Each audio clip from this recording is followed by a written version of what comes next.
Salmo 15, Salmo de Davi. Senhor, quem poderá viver no seu santuário? Quem morará no seu santo monte? Aqui a gente tem uma reflexão sobre quem estará na presença do Senhor. E no verso 2 diz assim: aquele que é honesto e sincero em tudo quanto faz, que pratica a justiça e que de coração fala a verdade. Mas como ser honesto e sincero em tudo quanto faz? Como praticar a justiça e falar a verdade de coração?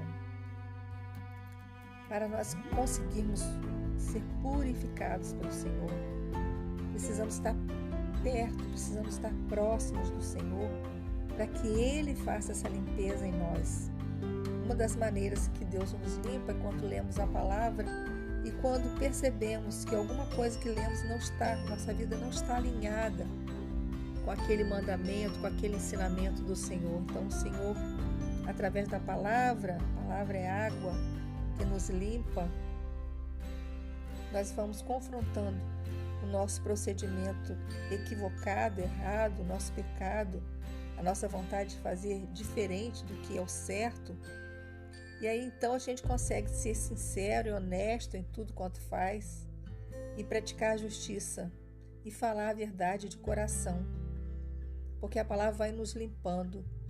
Nós podemos pedir a ajuda do Espírito Santo também, podemos orar a Deus uma oração que agrada muitíssimo ao Pai, que Ele nos ajude a nos limparmos das nossas más atitudes, dos nossos maus pensamentos, da língua mentirosa, que a língua mentirosa não faça parte da nossa vida, que a palavra dele nos guie, que lave o nosso pecado. E dia após dia, essa palavra vai nos lavando, nos limpando, vai fazendo com que nós possamos falar de coração a verdade. É só assim que nós podemos chegar a esse nível de santificação, de purificação que é feita a cada dia. A palavra de Deus diz que nós vamos crescendo de glória em glória. Então, toda vez que nós estudamos a palavra, que nós lemos a palavra, que nós proclamamos a palavra, que nós meditamos na palavra, nós aprendemos mais e o nosso coração vai sendo purificado, vai sendo lavado. E dessa forma nós podemos sim falar a verdade de coração. Nós vamos pecar, claro, nós vamos pecar, mas o Filho de Deus não tem prazer no pecado, ele não vive pecando, como diz a palavra. O Filho de Deus não tem prazer no pecado. E quando ele tem a infelicidade de pecar, ele se humilha diante de Deus, ele se entristece, ele pede perdão ao Senhor, ele realmente se arrepende. E se por algum motivo, por estar muito afastado da presença de Deus, da palavra de Deus, da comunhão na igreja, o coração fica endurecido e mesmo sabendo que está em pecado, não consegue sentir arrependimento, nós podemos pedir ao Senhor que o Senhor coloque arrependimento no nosso coração. E dessa forma o Espírito Santo vai trabalhar para que a gente se arrependa verdadeiramente, para que não seja uma oração de arrependimento hipócrita, para que não sejam palavras vazias, palavras que não exprimem verdadeiramente o arrependimento que Deus requer de nós para nos perdoar.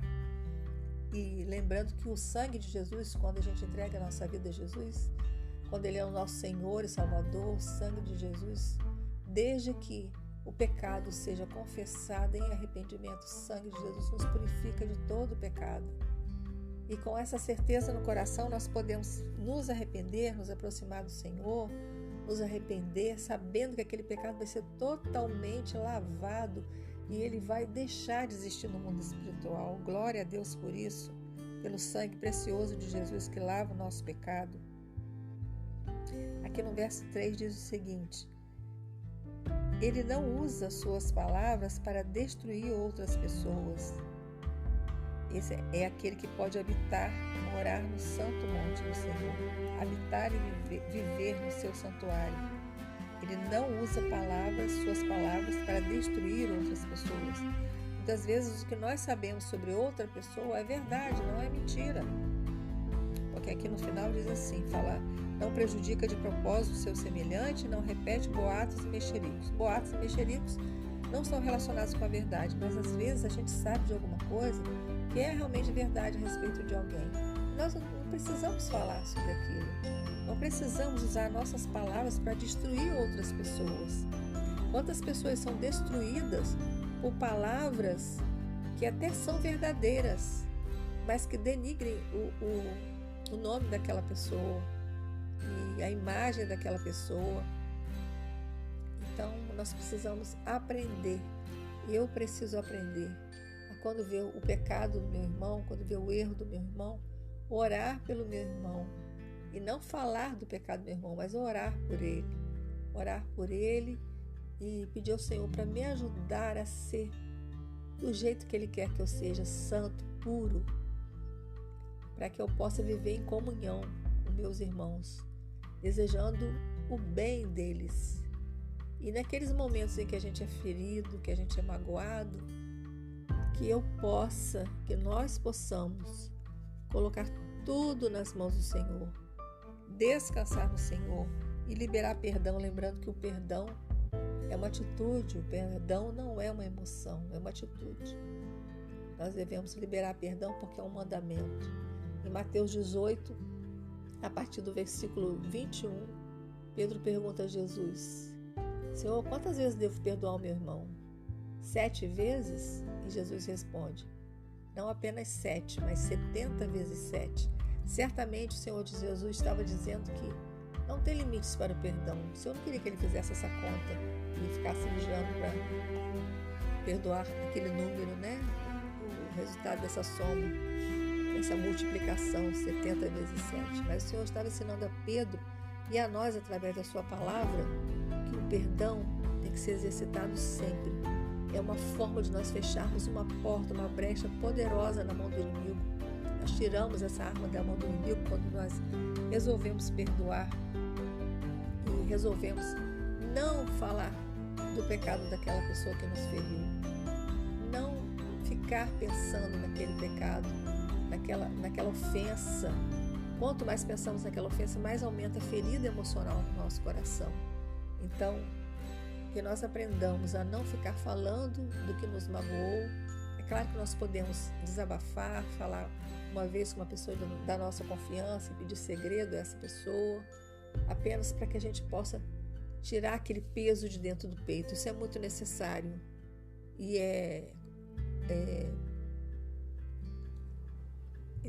podemos entender que alguém precisa fazer isso, né? Precisa desabafar, porque senão o peso parece que fica maior. Mas ficar falando sempre só vai aumentar a nossa ferida emocional.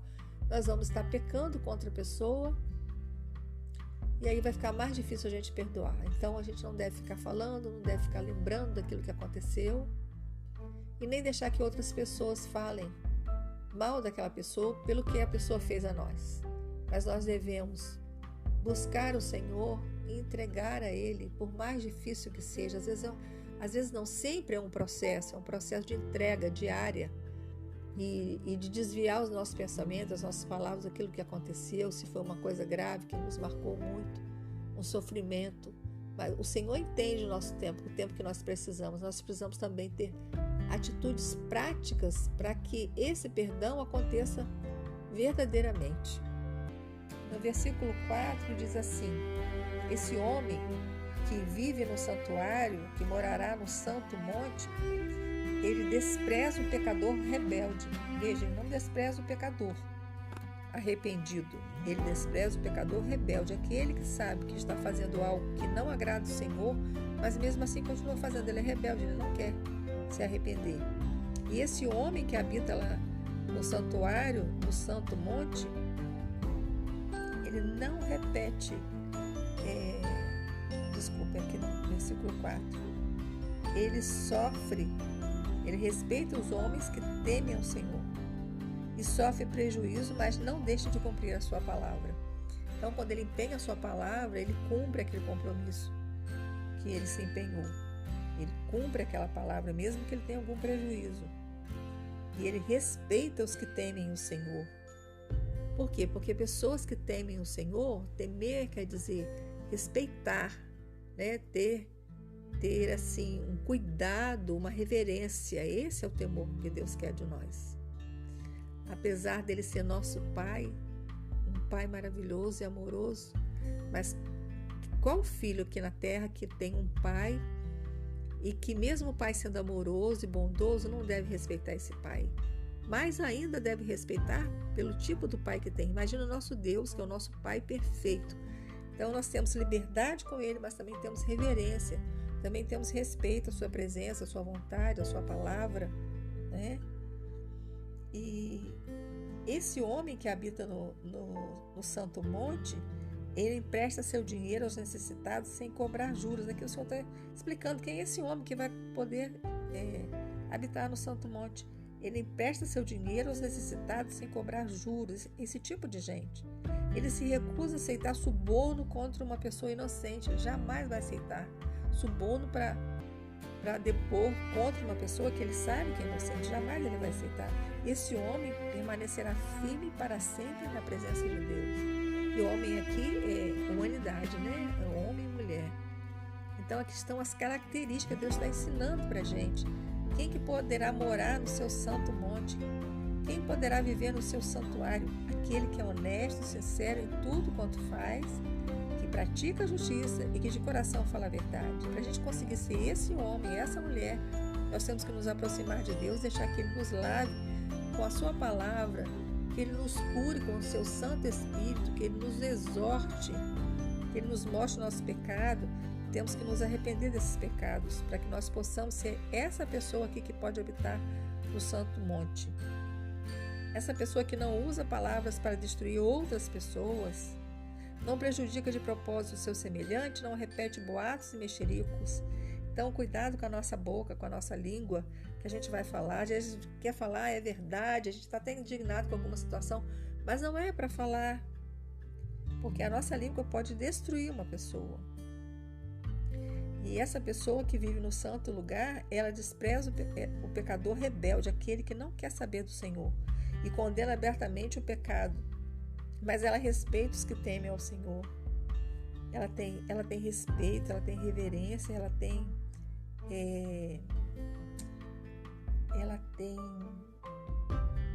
apreciação por essas pessoas que temem o Senhor, porque é o sentimento que ela tem também. E essa pessoa sofre prejuízo, mas não deixa de cumprir a palavra. Quando ela dá a palavra dela, ela cumpre a palavra dela. Empresta o dinheiro dela aos necessitados sem cobrar juros. Ela não explora o seu próximo. Se recusa a aceitar suborno contra uma pessoa inocente. Então ela é fiel, verdadeira. Ela não compactua com a mentira. Um homem assim, uma mulher assim, permanecerá firme para sempre na presença de Deus. Então aqui nesse Salmo 15 nós estamos aprendendo que tipo de pessoa nós devemos ser para que a gente possa habitar com o Senhor, para que a gente possa morar no seu santo monte. E hoje nós podemos habitar com o Senhor no nosso quarto, podemos ouvir Jesus, podemos meditar na palavra. Não precisamos de um sacerdote, de um sumo sacerdote para fazer a ponte entre nós e Deus. Nós já temos o nosso sumo sacerdote maravilhoso, perfeito, que é Jesus Cristo. O sangue de Jesus nos purifica de todo pecado.